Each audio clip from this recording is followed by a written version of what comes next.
자, 여러분 안녕하십니까? 형사법을 강의하는 남형률 박사입니다. 자, 우리는 지난번에 이제 강의가 형법을 가지고 우리가 쭉 강의를 했습니다. 형법은 여러분들이 총론과 강론 합쳐서 최신 판례 21년도 또는 22년도 상반기 판례를 중심으로 보고 그 다음에 거기에 대한 핵심적 내용을 정리했습니다. 오늘은 3시간에 걸쳐서 여러분들과 같이 형사소송법에 대해서 공부를 합니다.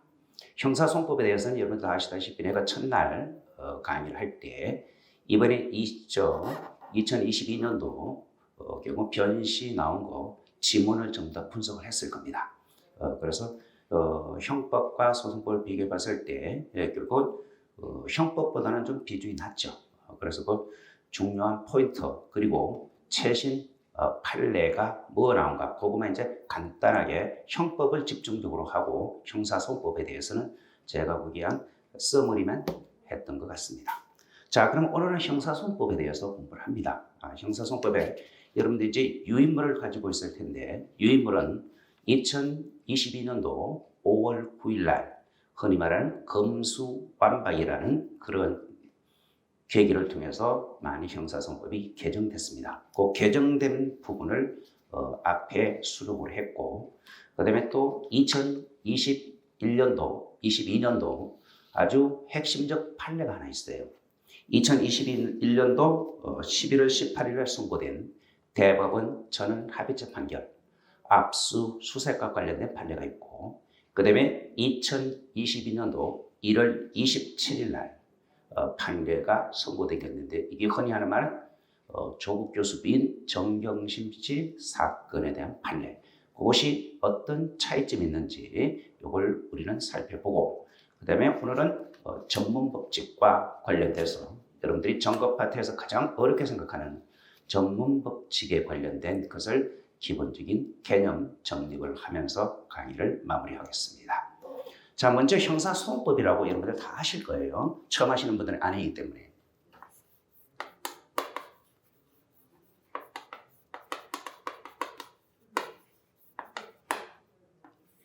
형사소송법은 이제 여러분들 보면 일단 시험이 여러분들은 여기서 지금 강의를 듣는 분은 대부분 시험을 공부하는 분들이에요. 시험을 보면 여기서 그러면 어떻게 하면 가장 효율적이고 효과적인 공부를 할 수 있을까?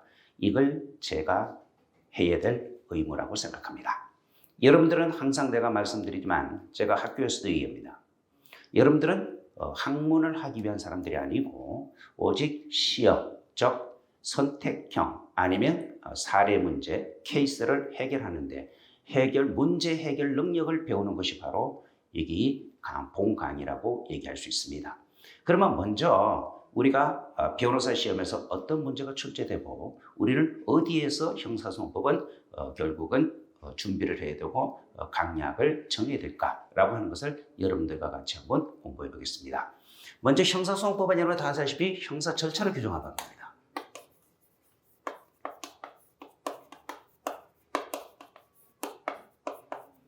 형사 절차를 규정한 법이에요.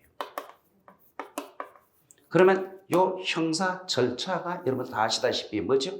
수사 절차가 있고 공판 절차가 있고 형집행 절차가 있습니다.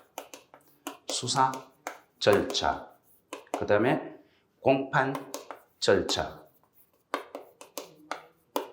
형집행 절차 이렇게 크게 우리는 세 가지로 나눠볼 수 있습니다. 그럼 여기 수사 절차는 원래 이제 어디에다 중점을 둡니까? 한목적성을 추구하는 반면에 형집행 절차와 수사 절차는 한목적성을 추구하는 반면에 우리는 공판 절차에서는 법적 안정성을 강조하게 되는 것이죠.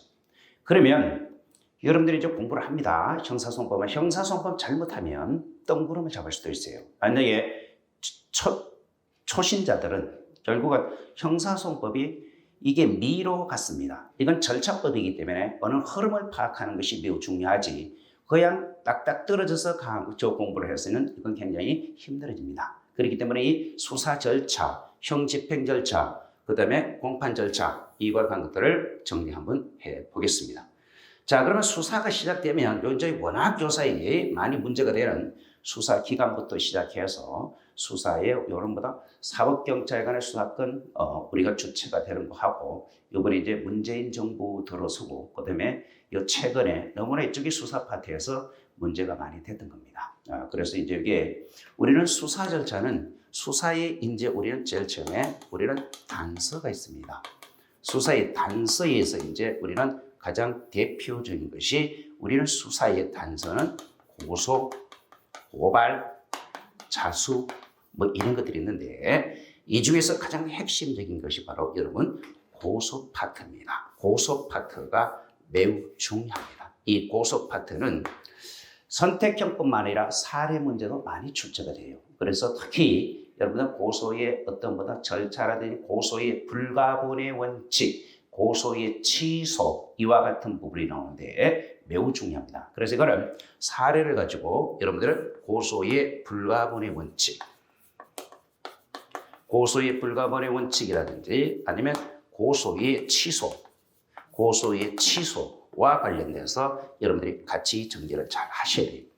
다 아시다시피 고소의 불가분의 원칙은 여러분들은 객관적 불가분의 원칙과 주관적 불가분의 원칙이 있죠. 일단 항상 여기서 생각하셔야 될 것이 불가분의 원칙은 우리는 반의사 불벌죄하고는 따라가지 않습니다. 다시 말하면 고소의 불가분의 원칙은 우리는 적시고발범죄, 다시 말하면 전속고발범죄라든지 반의사 불벌죄에서는 적용되지 않고 오직 어디에서만 친고죄에서만 적용된다는 걸 기억하시고 여기에 비해서 고소의 취소 부분 있죠. 취소 부분에 대해서는 뭐와 결국은 반의사 불벌죄하고 취소는 똑같이 고소의 취소와 동일하게 효력이 발생한다는 것을 항상 염두에 두셔야 됩니다. 그러면 이것은 나오면 사례 문제로 출제될 수 있어요. 특히 고소의 취소와 관련돼서 이제 고소와 취소와 관련돼서 같이 반의사 불벌죄하고 같이 연결시켜서 봅니다. 반의사 불벌죄, 그 다음에 쉽게 말하면 처벌을 원치 않는 의사 표시 언제까지 해야 되는가? 그러면 모두 다 제1심 판결 선고 전까지인데 이 시기와 관련돼서 여러분들한테 물어볼 수가 있습니다. 즉 다시 말하면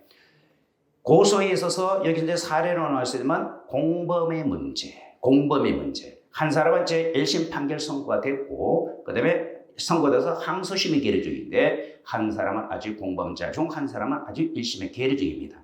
이럴 때 1심 판결 선고 전이기 때문에 이 사람이 고소 취소를 할 수 있겠는가라고 하는 것이고 두 번째는 결국은 공소장 변경에서 항소심에서 말이에요. 항소심에서 공소장 변경에서 비친고죄가 친고죄로 공소장 변경이 됐을 때 이걸 2심, 항소심을 1심으로 봐서 고소, 취소 또는 반의사 불벌죄에서 처벌을 원치 않는 의사표시를 함으로써 공소, 기각, 판결의 사유가 되는가라고 하는 부분, 이 부분을 굉장히 여러분들 잘 보셔야 됩니다. 이런 것들이 케이스 문제로 전형적으로 출제되는 사례다라고 말씀드릴 수 있습니다.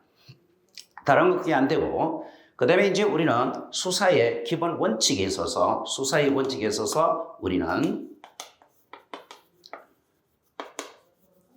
수사의 원칙에서는 여기서 이제 크게 보면 여러 가지 우리는 상당성과 신의성의 원칙과 필요성, 수사는 필요성이 있고 결국은 상당성의 원칙이 있어야 됩니다. 그러면 필요성은 범죄 혐의에 있는데 여기서 필요성과 관련돼서 꼭 하나 여러분들이 기억을 해야 될 것이 뭐냐면 소송 조건, 친고죄의 고소는 뭐죠? 소송 조건입니다. 근데 이제 우리는 수사의 조건이 될 수 있겠는가라고 얘기하는 거예요. 그러니까 결국은 친고죄인데 피해자의 고소가 없이도 수사가 가능한가라고 얘기합니다. 이게 바로 이제 소송 조건과 수사 파트 있죠. 이 부분도 여러분들을 사례로 만들어낼 수가 있는 부분이고 그 다음에 두 번째는 무엇보다 중요한 게 함정수사입니다. 함정수사. 요 함정수사에 다 아시다시피 함정수사는 기회 제공형 함정수사가 있고 범죄 유발형 함정수사가 있는데 우리 판례에서는 결국은 기회 제공과 함정수사는 우리는 적법한 걸로 보고 함정수사를 보지 않습니다.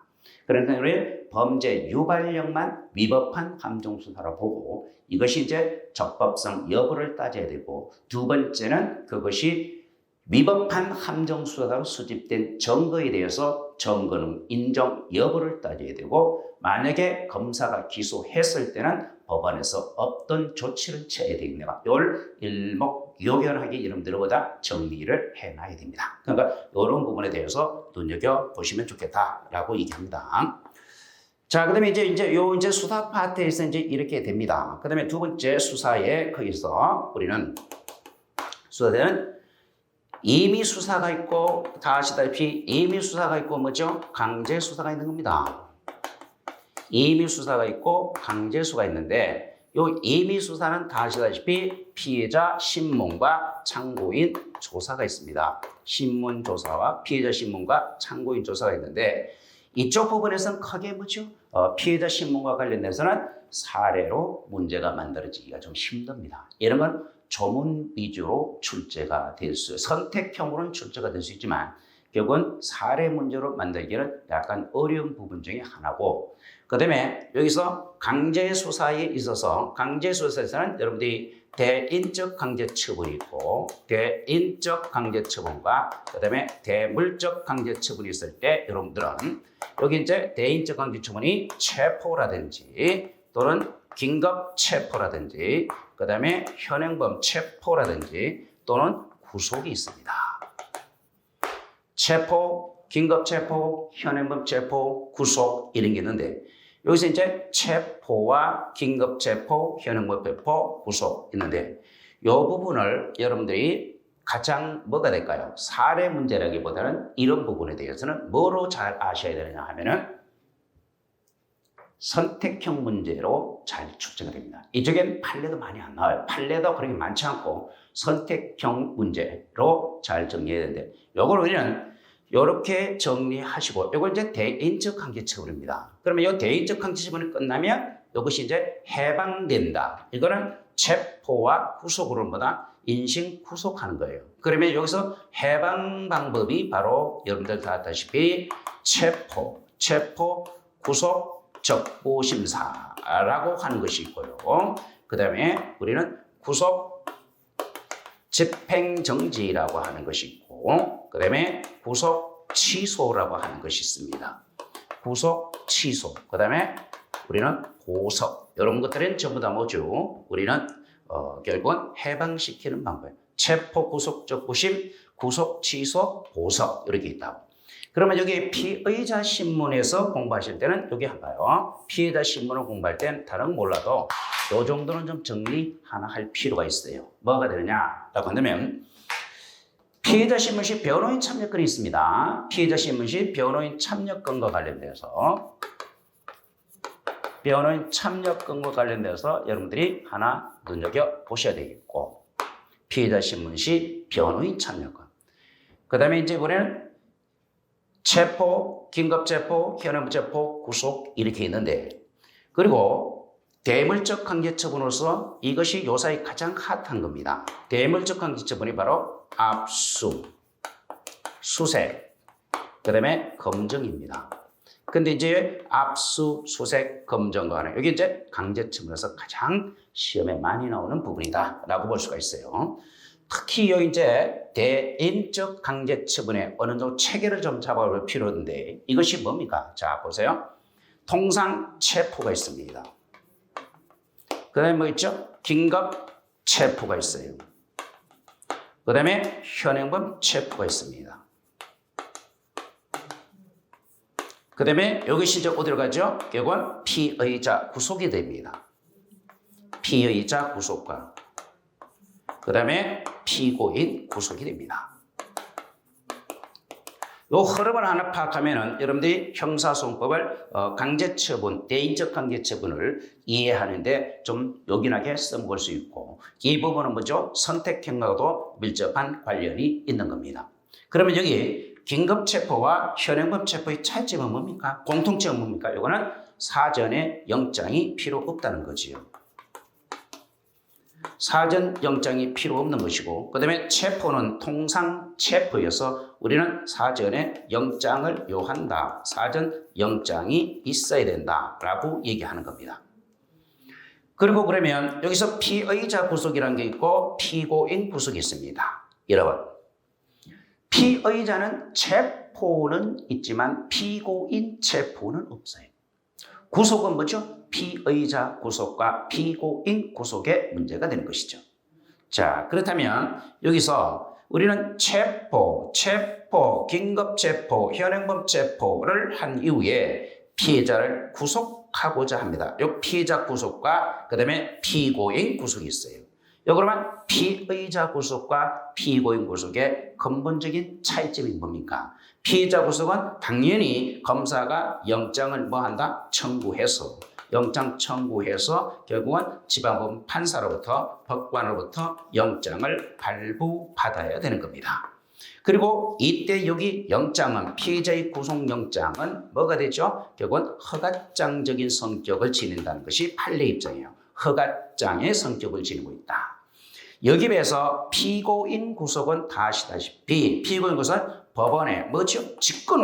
법원의 직권으로 영장이 바로 뭐든가 발부되는 겁니다. 그럴 때 이때 법원의 직권으로 영장이 발부되고 그다음에 여기서 이제 나오는 것이 우리는 피고인의 구속영장은 무슨 성격을 지니고 있죠? 명령장적인 성격을 지니고 있는 겁니다. 명령장. 자, 그러면 우리는 수사기관의 구속기간은 언제부터 시작되는 겁니까? 여기서부터 수사기관의 구속기간은 시작돼요. 다시 말하면 피의자의 구속기간의 기산점은 바로 여기다라고 보시면 돼요. 여기고 그 다음에 체포된 피해자를 구속하고자 할 때는 체포한 날부터 48시간 이내에 영장을 뭐한다? 청구해야 되겠죠. 자, 그 다음에 이제 피해자 구속과 피고인 구속의 근본적인 요 기준이 있습니다. 요 기준이 바로 뭐죠? 공소제기입니다. 공소제기고 그러면 여기서부터 여기까지가 바로 뭐가 되죠? 피의자 구속기간이 되는 것이고 여기서는 뭐요? 법정 구속기간이 됩니다. 법정 구속은 피고인의 구속기간이 된다. 그러면 요 48시간도 전부 다 뭐죠? 피의자 구속기간에 다 포함된다는 걸 기억하고 그리고 그러면 여기 자 형사법 전체를 봐요. 체포와 여기 통상체포와 피해자의 구속 통상체포와 피해자의 구속에 우리는 바로 뭐죠? 차이점, 공통점 이런 걸 한번 살펴볼 수 있습니다. 그러면 여기는 우리는 공통점이라고 하면은 모두 다 뭐죠? 적부심을 인정할 수 있다는 겁니다. 적부심. 체포 적부심, 구속 적부심 모두 인정됩니다. 적부심사제가 모두 인정되고 그 다음에 두 번째 사전에 뭐다? 영장을 요한다는 겁니다. 사전에 영장이 있어야 된다. 사전 영장이 있어야 된다라고 얘기합니다. 그리고 이게 그러면 근본적인 차이점은 뭐라고 보세요? 여기 차이점.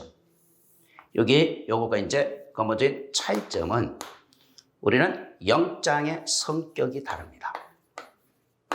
영장의 성격이 달라요. 요거는 체포 영장을 발부했지만 여기는 구속영장을 발부받습니다. 그리고 무엇보다도 중요한 것이 여기서는 요겁니다. 영장 실질심사. 즉 다시 말하면 피의자 신문제도. 체포영장을 발부할 때는 피의자 신문제도가 존재할 수 없습니다. 하지만 우리는 어디에서 피의자를 구속할 때는 피의자 신문제도가 존재하는 것이다. 그리고 두 번째 또 하나 보시면 뭐죠? 피의자 보석의 허용 여부도 문제가 됩니다. 피해자 보석의 허용 문제도 문제된다. 덕차지만 체포된 피해자에 대해서는 피의자 보석이 허용 안 되지만 구속된 피해자에 대해서는 우리는 피해자의 보석이 허용된다. 이런 것들을 쫙 가지고 정리하는데 이런 것들은 결국 하나의 흐름을 딱 파악하고 나서 이걸 일목요연하게 정리하는 게 좋습니다. 두 번째 이제 여기서 보는 다른 건 이제 크게 문제가 안 되고 그다음에 이제 압수수색과 검정과 관련돼서 우리가 가장 문제를 한번 삼아볼 필요가 있어요.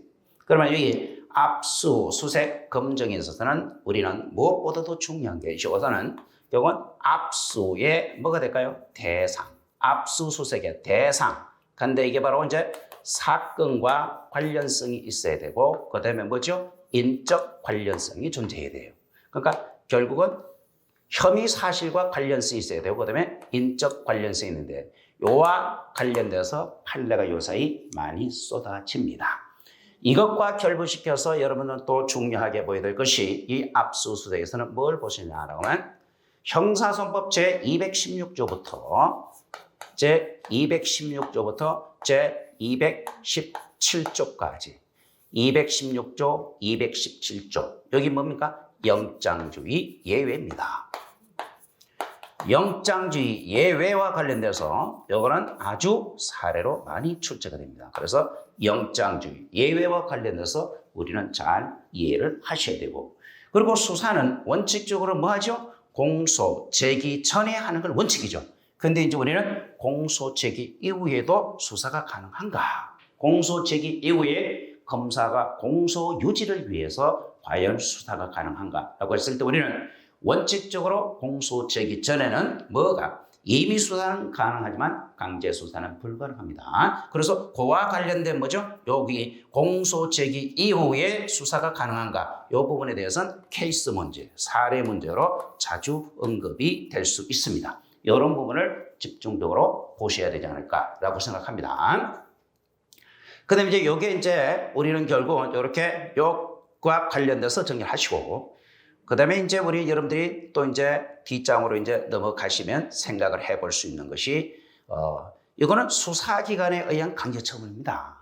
그런데 이제 우리는 법원에 의한 강제처분, 아니라 판사에 의한 강제처분, 법관에 의한 판사에 의한 강제처분을 하는 게 증거보전과 정인신문 청구가 있어요. 그래서 우리 증거보전, 정인신문 청구 이와 같은 것은 뭘로서 경우는 사례 문제보다는 선택형의 문제로서 중요시 되니까 조문과 그다음에 거기에 대한 판례는 많지 않습니다. 그런 것들을 눈여겨서 정리를 하셔야 되지 않을까라고 생각합니다.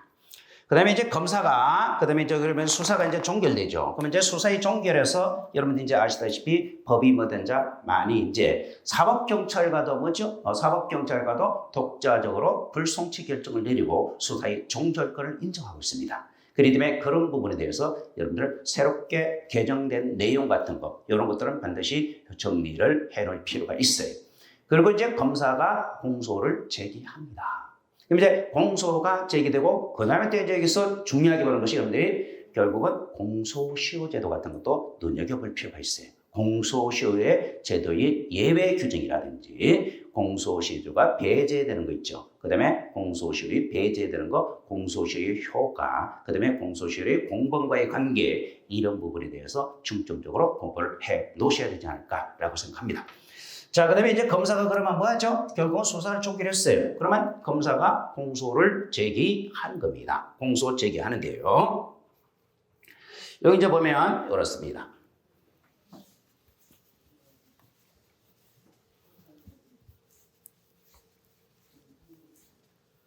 그러면 검사가 공소를 제기해요. 그러니까 이제 형사 절차를 규정한 것이 제가 말씀드렸다시피 이거예요. 수사가 뭐가 될까요? 시작이 됐죠. 그러면 검사가 또는 경찰이 검사가 불기소처분 기소는 하든지 뭐 불기소처분 내립니다. 그러면 이걸 수사가 뭐가 될까? 종결됩니다. 그러면 수사가 그러면 종결되면 그다음에 검사는 공소를 제기합니다.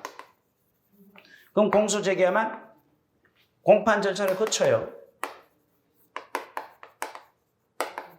그러면 판결을 뭐 하는 거예요? 선고합니다. 판결을 선고합니다. 그 다음에 재판이 확정됩니다. 그리고 집행 단계로 들어갑니다. 이걸 내가 서두에서 말씀드린 뭐다? 형사소송법의 형사 절차입니다. 여러분들이 소송법을 공부할 때 이와 같은 절차의 흐름을 모르고 파악한다면 굉장히 힘들어요.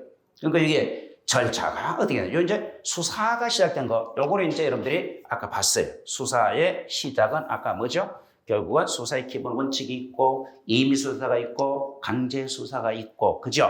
강제수사 있고 그다음에 강제처분에서는 강제수사에 대한 대의적 강제처분과 뇌물적 형처분 이런 것들을 가지고 우리는 공부를 했습니다.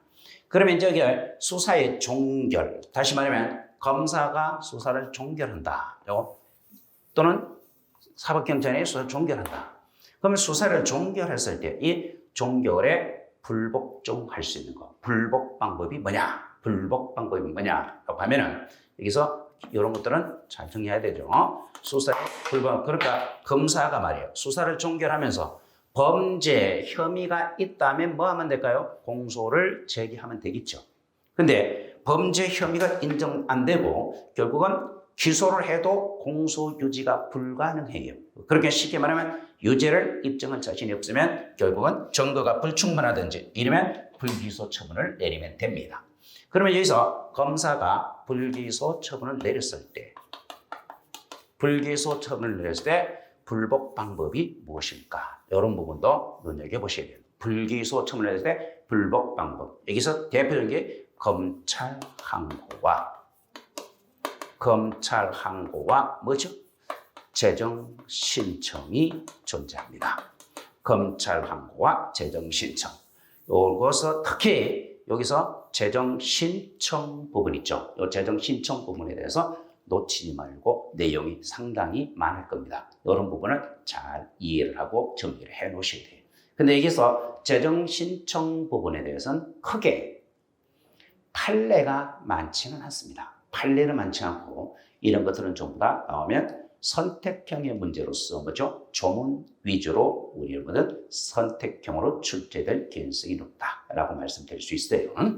그러면 이제 검사가 그러면 이제 수사 종결하고 그러면 공소를 제기합니다. 근데 요새 이제 공소 제기건을 가지고 결국은 공수처가 신설됐기 때문에 일부 고의적 범죄에 대해서는 검사가 아니라 공수처가 기소권을 가지고도 있죠. 그거 다 아실 겁니다. 근데 여기서 이제 기본적으로 검사가 공소 제기를 했을 때 우리는 공소 제기의 기본 원칙, 그다음에 심판 범위, 공소직의 효과 이런 거, 공소직의 기본 원칙이라든지 또는 공소직의 효과, 공소직의 효과 이런 것들은 잘 기억을 하셔야 돼요. 이런 것들은 사례 문제도 연결될 수 있고 그다음에 또 객관식, 선택형으로도 연결될 수 있는 예가 많습니다. 그럼 이제 공소직의 효과가 인적 효력의 범위, 그다음에 물적 효력 범위, 시적 효력 범위 이런 부분을 반드시 기억을 해서 자기 걸로 만들어 놔야 됩니다. 자, 그다음에 이렇게 이제 공소 제기의 기본인데 이제 공소 제기를 했어요. 이제 공소 제기를 하고 그다음에 공소 제기하면 우리는 법원에서는 심판하게 되죠. 이제 여기서 법원의 심판과 관련해서 심판 범위가 문제가 됩니다. 그래서 이제 공판 절차에선 심판 범위인데 여기서 이제 여기까지가 이제 우리는 공소 제기를 했죠. 그러면 법원에서 공판 절차에서 가장 핵심적 여러분들이 눈여겨봐야 될 부분이 뭡니까? 요겁니다.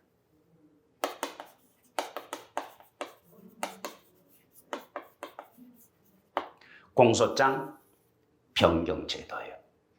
이 공소장 변경 제도가 가장 중요한 의미를 띠게 됩니다. 이게 덩어리가 흔히 하는 말로 소송법에서 차지하는 비중이 매우 큽니다. 공소장 변경.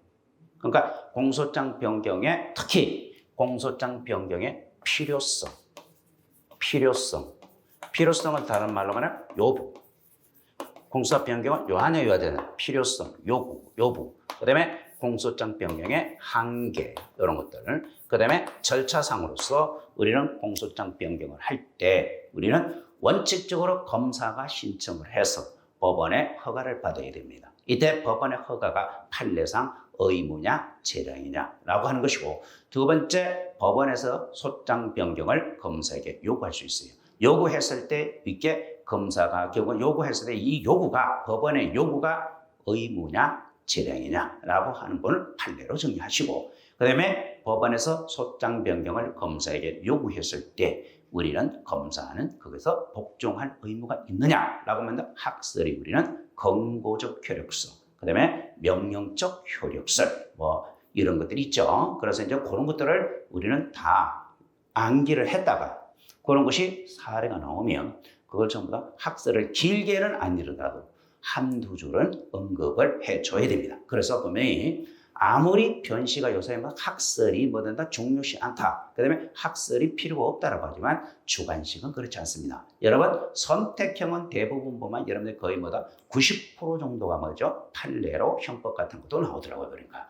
근데 그걸 갖다가 판례만 다 외운다고 해서 주관식, 사례에서는 해결하기가 힘들어요. 그러니까 사례에서는 반드시 학설과 같이 겸부시켜서 공부를 해야 됩니다. 그러니까 이런 것들을 잘 한번 정리하시고 그 다음에 이제 공소장 변경의 범위, 상고심, 항소심, 약식, 적결, 간이 공판 절차 이런 데서도 과연 소장 변경이 가능한가 이런 부분에 대해서 중점적으로 공부를 하셔야 돼요. 제일 큰 것이 공판 절차에서는 공소장 변경입니다. 공소장 변경이 가장 중요하다고 볼 수가 있고 그 다음에 두 번째 공판 절차에서 또 여러분들이 이제 생각 더 기에 소송 지휘권이나 법정 경찰권이나 이런 부분에 대해서는 여러분들 뭐 크게 무시해도 상관이 없어요.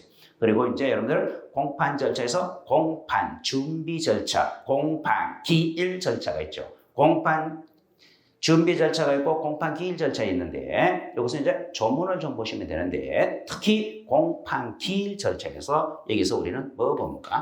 여기 증거조사. 요 증거조사 같은 거, 요 부분은 말이요. 우리는 증거조사하는 방법은 말이요. 법은 당사자의 신청에 의해서 증거조사를 할 수가 있고요. 우리는 법원의 직권으로도 증거조사를 할 수가 있죠. 그런데 증거조사 방법, 증거조사 시기 다 아셔야 됩니다. 이런 건 아주 굉장히 난해하진 않아요. 난해하진 않지만 여러분들 자주 선택형 같은 데는 언급이 된다는 것을 항상 눈여겨보셔야 돼요.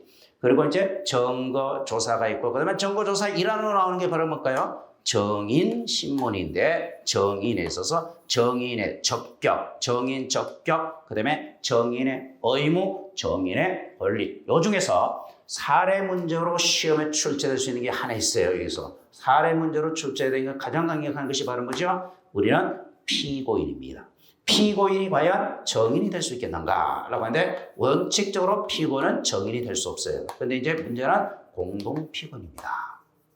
피고는 피고인데 공동피고인. 이때 공동피고인인 경우에 과연 정인의 적격이 인정될 수 있겠는가라고 합니다. 정인 적격이 이제 피고인이 공동피고인이 정인 적격이 인정되는가. 이런 것들이 이제 사례로 엄청나게 많이 나올 수 있고 앞으로도 계속 여러분들이 잘 공부해 놔야 됩니다. 그러면 여기에 공동피고인이 정인 적격이 인정 여부에서는 학설은 우리는 바로 뭐죠? 결국은 긍정설. 그러니까 공동피고인 정인 적격. 그러니까 정거 능력은 이거는 뭐가 정인 적격이 인정된다. 아니다. 부정하다. 그러면 우리는 판례를 항상 뭐죠? 판례 위조와 절충설, 예외적 허용설. 즉 다시 말해 이게 소송 절차가 분리됐어요. 분리되어서 결국은 전혀 다른 범죄 사실로 별개의 사실로 공소 제기돼서 심리만 병합 심리하는 경우 이런 경우는 정인 적격이 인정되기 때문에 반드시 선서를 하고 정언을 할 때만 그 정언이 그게 유효하고 만에 하나 그렇지 않으면 선서 없이 이루어진 것은 공범관계에 있는 공동피고 이제 이게 이거죠. 자, 공범관계에 있는 공동피고인이냐 공범관계에 있는 공동피고인이냐 아니면 공범관계에 없는 공동피고인이냐 공범관계에 없는 공동피고인에 따라서 구분이 됩니다. 공범관계에 있는 공동피고인에 대해서는 정인적격을 인정할 수 없지만 공범관계가 없는 공동피고인에 대해서는 우리는 정인의 적격이 뭐한다? 인정된다. 이걸 이제 우리는 결국은 그 사례로 나오면 결국은 별개의 범죄 사실로 병합 기소돼서 이것이 이제 우리나라가 판례가 취하는 겁니다. 이게 판례가 바로 우리는 절충설의 입장을 취한다. 그러면 답안지를 작성할 때, 답안지로서는 사례를 작성할 때 학설을 전부 다 뭐된다? 이게 기재하기가 약간 그래요. 그러면 반드시 여러분들은 긍정설, 부정설, 즉 다시 말하면 피고인이 공동피고인이 정인적격을 인정할 거냐 말 거냐라고 했을 때 긍정설, 부정설 이런 것들은 만약에 그것도 답안지 쓰는 요령이에요. 긍정설과 부정설의 어떤 견해의 대립이 있다. 그냥 이렇게 해서 넘어가도 돼요. 긍정설의 근거, 부정설의 근거를 구체적으로 뭐냐 다른 논점이 많아서 쓸 게 많다면 그냥 그런 식으로 넘어가고 그 대신 판례같이 하는 절충설 이런 부분에 대해서는 뭐다 반드시 언급을 해주고 판례의 원문을 인용해서 기재해줘야만이 여러분들은 고득점을 올릴 수가 있는 것이다 라고 말씀드릴 수 있습니다. 그냥 그러니까 이제 거기 있는 거예요. 그러니까 판례 같은 거는 가능하다면 뭐다 놓쳐서는 안 된다 이런 얘기죠. 그러니까 판례는 반드시 언급을 하고 그렇게 정리하시면 돼요. 자, 이렇게 있고 그다음에 이제 요 부분이 이제 가장 중요하고 그다음에 이제 증거와 관련돼서 정인의 어떤 의무. 그래서 정인의 권리와 의무 있는데 정인의 의무. 그다음에 의무를 위반했을 때 어떤 제재를 받겠는가라고 하는 거. 이런 부분은 뭐죠? 결국은 정인의 의무나 제재 같은 거. 의무를 위반했을 때 이런 부분은 사례 문제가 아니에요. 이런 건 전적으로 뭐죠? 선택형의 문제로 그냥 여러분들의 점수를 주기 위해서 그냥 던져주는 거예요. 그러니까 그런 것들은 그냥 기본적으로 암기하고 있던 것을 풀어내면 될 것이다 라고 봅니다. 그 다음에 이제 이 공판 단계에서 이제 가장 이제 여러분들이 생각을 한번 해봐야 될 것이 또 바로 뭐죠? 결국은 공판 단계에서 간이 공판 절차, 그 다음에 공판 절차의 정지, 그 다음에 공판 절차의 갱신, 그 다음에 국민참여재판제도, 국민참여재판제도 있죠. 이런 것들을 다 뭐죠? 내용을 숙지하셔야 됩니다. 그러니까 간이공판 절차 같은 거, 이와 같은 것은 크게 뭐가 될까요? 사례 문제로, 케이스 문제로 만들기 힘들고 공판의 정지, 갱신 이런 건 뭐죠? 선택형으로서 뭐 된다? 여러분들보다 암기해 줘야 되는 겁니다. 선택형을 위해서 조문 또는 그에 관련된 판례 이런 것은 반드시 숙지가 돼야 될 것이고 국민참여재판 또한 마찬가지입니다. 이것이 이제 우리가 일반적으로 뭐 된다? 공판 절차를 논할 때 우리가 수험생의 입장이라면 이런 부분에 대해서 논점을 잡고 공부를 해야 된다라고 하는 것을 말씀드립니다. 자, 여기서 이제 이렇게 이제 정리가 되는 게 이제 바로 공판 단계에서 중요시 다루는 부분들이. 그 다음에 이제 무엇보다도 공판 단계에서 가장 중요한 게 오늘 여러분들하고 같이 공부할 때 정급 파트가 좀 중요합니다. 그죠? 정급 파트가 매우 중요한데 이게 이제 공판, 크게 보면 이제 공판 단계 정급 파트 아니겠어요? 이 정급 파트에서는 여러분들이 제일 힘들어하는 부분이 수험생의 입장에서 그리고 또 제가 학교에서 강의를 해도 제일 힘드는 게 바로 정급 파트예요. 정급 파트를 되게 결국은 학생들이 힘들어합니다. 힘들어하는 게 사실상 여러분들이 이제 변호사가 되고 법조인이 되면 가장 중점을 둬야 될 부분이 뭐죠? 정거예요. 그럼 검사가 된다. 그러면 이거는 결국은 뭐다? 유죄의 입증 책임이 거정 책임이 검사가 있으니까. 그러니까 무엇보다도 뭐죠? 말로 하는 것이 바로 뭐다? 유죄가 되는 게 아니지 않습니까? 우리는 정거가 뒷받침돼야 된단 말이에요. 이 정거 파트가 여러 가지가 있어요. 그러면 여러 가지 있는데 우리는 여기서 이 단원에서는 정거 파트에서는 먼저 말이에요. 정명력이라는 말과 우리는 정거 능력이라는 말도 정확하게 구분하셔 보여야 됩니다. 요 정명력과 관련된 부분이 있죠. 요 정명력과 관련된 부분은 우리는 탄핵 점검, 또 자유심정주의, 또 자백의 정명력 제한 이런 것들은 전부 다 정명력과 관련되는 거예요. 정명력과 관련되는 거예요. 여기 비해서 정거 능력과 관련되는 부분이 여러분들 다 아다시피 위수정 배제 법칙, 그 다음에 자백의 배제 법칙, 그 다음에 전문 법칙 이런 것들. 위수정 배제 법칙과 자백의 배제 법칙과 전문 법칙과 관련된 부분 이와 같은 것은 우리는 정거 능력과 관련입니다. 또 당연히 뭐도 있죠? 당사자 동의와 정거 능력. 형사소송법 제318조의 제318조 보면 당사자 동의와 정거 능력이라고 있습니다. 그러니까 정거 능력이 없는 전문 정거에 대해서 당사자가 동의를 해주고 법원의 진정성이 인정되면 정거로 삼을 수 있죠. 자, 그래서 이게 이 중에서 다른 거 이런 것들은 보고, 근데 요번에 여러분들 2022년도 변시 시험 문제에서 전문 법칙에 관련된 것만 지문이 24개가 나왔습니다. 24문제가 아니고 24개 지문 24개의 지문이 여러분들 시험에 출제가 됐어요. 그렇다는 것은 그만큼 우리는 전문 정보가 중요하다고 생각합니다. 생각보다 임의성 없는 자백이라든지요. 우리는 이런 부분에 대해서는 그렇게 시험 문제가 이번에 많이 선택형으로는 출제되지 않았어요. 그런데 이제 가장 선택형으로 많은 것은 전문 법칙에 관련된 부분이 지문이 24개가 출제됐다는 거. 그리고 이거는 학교 같은 데서는요. 전급 파트로 한 학기를 배우지 않습니까? 전급 파트. 그리고 여기서 전문 법칙에 관련된 부분을 상당히 시간을 많이 할애하고 있어요. 그래서 오늘은 여기 이제 강의가 이제 전체 이제 형사소모 써머리 끝나면 결국은 전문 법칙, 요 전급 파트의 전문 법칙을 중심으로 해서 거기 여러분들 유물중과 같이 풀어보고 강의를 마무리하면 됩니다.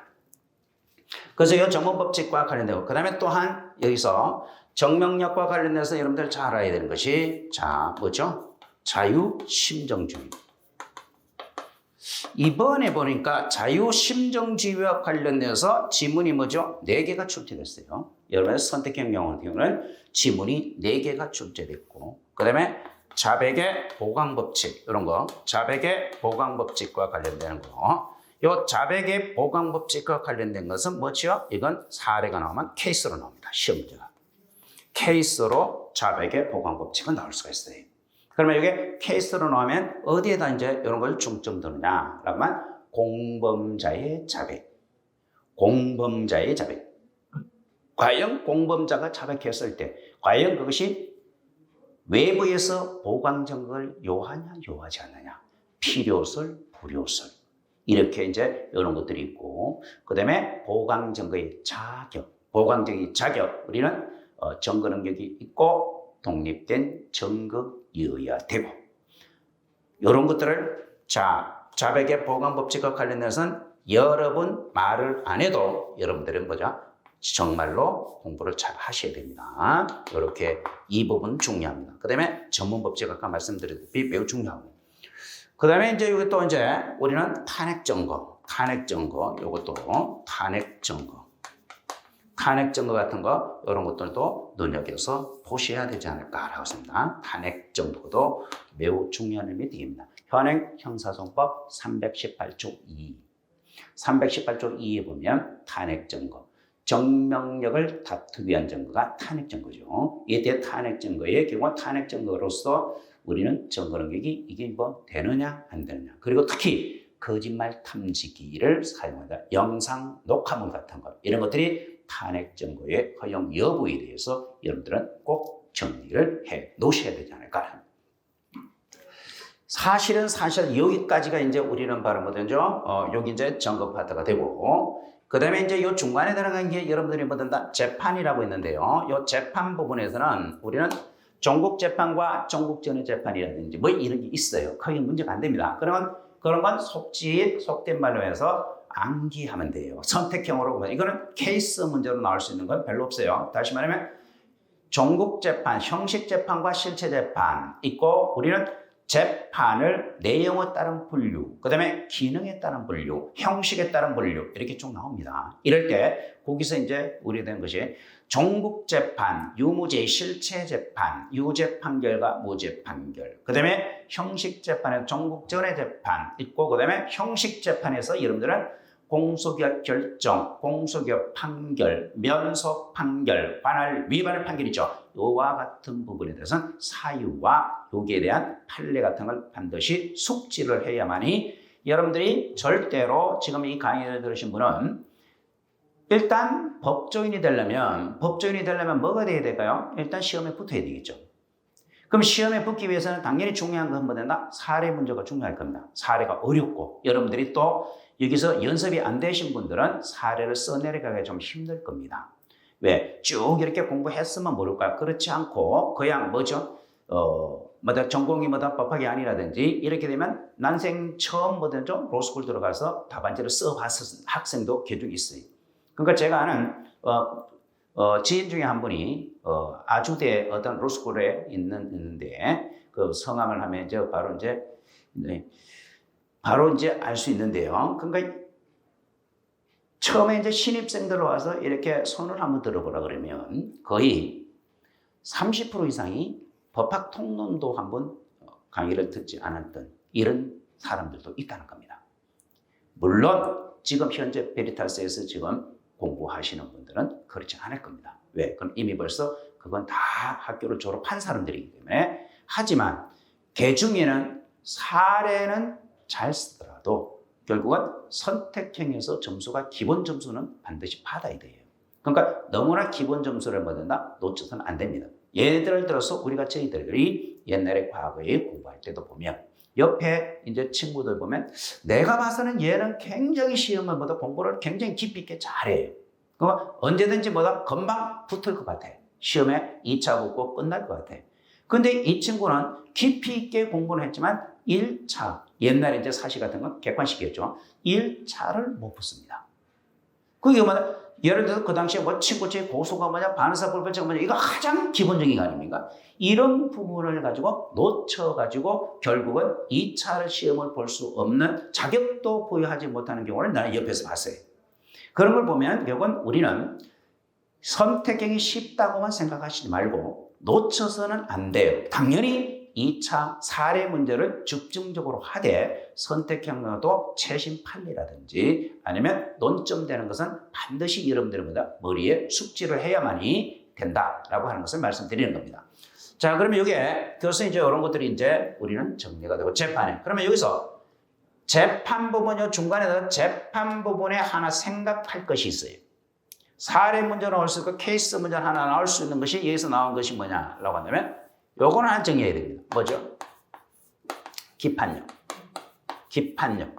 요 기판력과 관련된 판례. 요거 굉장히 하나 중요한 판례 하나 있어요. 기판력. 근데 약간 판례가 좀 우리가 현재 이 판례에서는 비판을 받는 건 사실이에요. 그러니까 상섭범, 상섭사기 이럴 때 상섭사기를 포괄일죄로 봤을 때 포괄일죄인 상섭사기를 이것이 기본적 그냥 단순 사기죄로 기소했을 때는 다른 범죄에 대해서 기판력이 발생하지 않고 상섭사기죄로 기소해서 확정 판결을 받았을 때 그 외적 범죄에 대해서 기판이 발생. 그 판례 하나 있거든요. 그 판례가 사례가 나올 수 있고 사례로 문제가 만들어질 수 있다. 그 외에는 이 재판 부분에서는 크게 신경 쓸 것은 사례든 아니면 결국은 선택형이든 그렇게 우리는 신경 안 써도 된다라고 말씀드립니다. 당연히 그 이제 아까 형식재판 같은 거 공소의 결정, 공소의 판결, 멸소 판결 이런 것들은 당연히 이해를 하고 있어야 되지만 사례 문제는 또 기판력과 관련해서 정리를 잘 한번 하시면 될 것 같습니다. 두 번째 이제 여기서 우리는 그러면 자 재판을 끝났어요. 그러면 끝나서 이제 판사가 판결을 선고합니다. 판결을 선고해요. 그럼 판결을 선고하는데 요 이제 판결을 선고할 때 요 선고가 바로 우리는 뭐죠? 미확적 재판이란 말이에요. 요 판결의 선고에 불복하면 이 판결 선고를 불복하면 뭐가 되느냐라고 얘기해도 상소제도가 여기서 빠지게 되는 겁니다. 상소제도가 빠지게 되는데 여기서도 상소 파트에서도 여러분은 생각해야 될 게 있어요. 결국은 좀 생각해서 이거는 일부 상소. 이 부분이 여러분들 뭐죠? 사례 문제로 만들 수 있어요. 일부 상소 문제하고 그 다음에 또 이제 선택형에서는 중요한 것이 바로 뭐죠? 불이익 변경 금지 원칙. 불이익 변경 금지 원칙에 대해서 정리 잘 하시고 특히 불이익 변경 금지 원칙에서 결국은 약식 명령에 불복해서 정식 재판을 청구한 경우 다 아시겠지만 법이 바뀌었죠. 이거는 뭐다? 동종형. 그러니까 동종의 상향은 우리는 할 수가 있습니다. 그러니까 형이 다른 종류의 형을 부과하는 것은 불이익 변경 금지 원칙이 적용되지만 벌금 200만에서 약식해서 정식 재판은 벌금 300만으로 보호하는 것. 이건 동종이죠. 이거는 허용된다. 이런 부분을 들고 중점적으로 공부를 하시면 되겠습니다. 요 불이익 변경 금지 원칙 되고 그다음에 요 이렇게 끝나고 그다음에 뭐죠? 재판이 확정됐어요. 요 확정 판결. 요 확정 판결에 불복하는 게 바로 뭐죠? 재심입니다. 재심과 비상상고. 재심과 비상상고. 요 재심과 비상상고 부분 요거 잘 봐야 되는데 이건 처음부터 뭐죠? 확정 판결에 불복종한 것이다. 특히 이 재심 부분은 매우 중요한 의미를 가지게 됩니다. 이 재심은 여러분들은 반드시 정리가 잘 돼야 되고 비상상고는보다 크게 문제가 없어요. 이와 같이 일련의 절차를 우리는 형사소송법이라고 보통 시험 문제는 제가 얘기했던 것처럼 이런 부분에서 많이 언급이 됩니다. 이건 뭐냐면 저의 어떤 주관이라기보다는요, 경험 형사법을 이렇게 공부를 해보고 그다음에 강의를 해보면 다 대부분 뭐죠? 학회나 이런 데 가면 매 하는 얘기가 똑같아요. 그런 것, 이런 것들을 가지고 논점을 잡아서 우리는 학술 회의도 하고 토론하는 것이 전혀 난생 처음 뭐 소송지휘권이 뭡니까? 법정경찰권은 뭡니까? 이런 거 가지고 사실상 거죠. 결국 공부는 안 하거든요. 그러니까 대부분 논점이 되는 이런 부분을 중심으로 해서 공부하시면 되지 않을까라고 생각을 합니다. 그래서 여기 이제 이런 것들하고 그러면 오늘 그 강의는 뭐를 준비할까요? 그러면 전반적으로 이제 내가 형사소송법의 절차에 관한 것을 한번 규정한 것을 여러분들하고 같이 훑어봤고 그 다음에 이제 여러분들은 잠시 쉬었다가 뭘 공부하느냐 하면은 제가 유인물 준비했어요. 유인물 준비하고 그 다음에 두 번째 시간은 이 유인물을 중심으로 공부하고 그 다음에 세 번째 시간은 전문법칙과 관련돼서 우리는 기본적 개념 잡고 그 다음에 그 유인물을 같이 해결하고 결국은 문제를 끝내는 방법으로 하겠습니다. 잠시 쉬었다 하겠습니다.